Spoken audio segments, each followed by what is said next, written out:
नमस्कार, श्री शिवाय नमस्तुभ्यम. आता आपण चालले ओंकारेश्वरला महादेवाचं दर्शन घेण्यासाठी.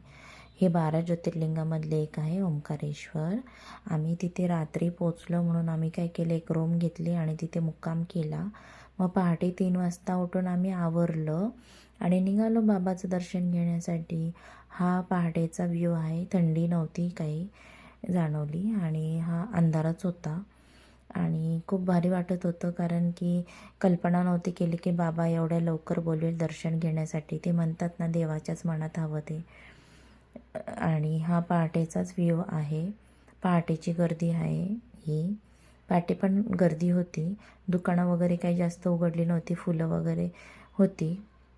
हा असा पूल आहे. पुलावरनं आपण मंदिराकडे जायचं. इथून अशी रांग सुरू होते. रांगेतच जायचं असतं, रांगेतच थांबायचं. पहाटेची वेळ होती म्हणून एवढी काही मोठी रांग नव्हती, पण होती, बऱ्यापैकी रांग होती. हा उजेड पडल्यानंतरचा व्ह्यू आहे. ही नर्मदा नदी आहे.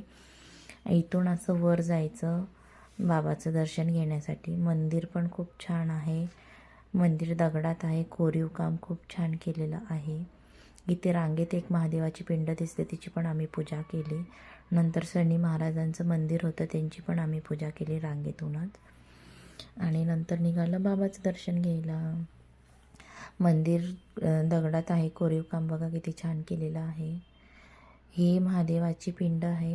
ही ओंकारेश्वर महादेव आहेत हे. आणि इथून असं खाली जायचं गाभाऱ्यामध्ये. तिथे पण एक महादेवाची पिंड आहे, तिची पण आम्ही पूजा केली. पण आतमध्ये मोबाईल काही अलाउड नव्हता म्हणून मी पण काही व्हिडिओ केला नाही. आणि खाली दर्शन घेऊन आल्यानंतर इथे एक महादेवाची पिंड आहे, तिची पण पूजा केली. आणि इथे मंदिराच्याच याच्या आतमध्ये 12 ज्योतिर्लिंगाचे फोटो लावलेले आहेत.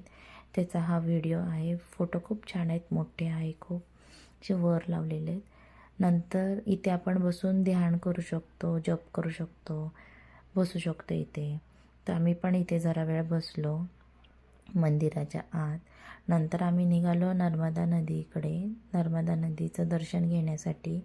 नर्मदा नदीचे दगडांचं पण खूप महत्त्व आहे. म्हणजे प्रत्येक दगडामध्ये महादेवच आहेत जणू काही. मी पण काही घेतली आहे बऱ्यापैकी दगडं मला मिळाली नदीमध्ये. मी ते पण लवकर शेअर करेन.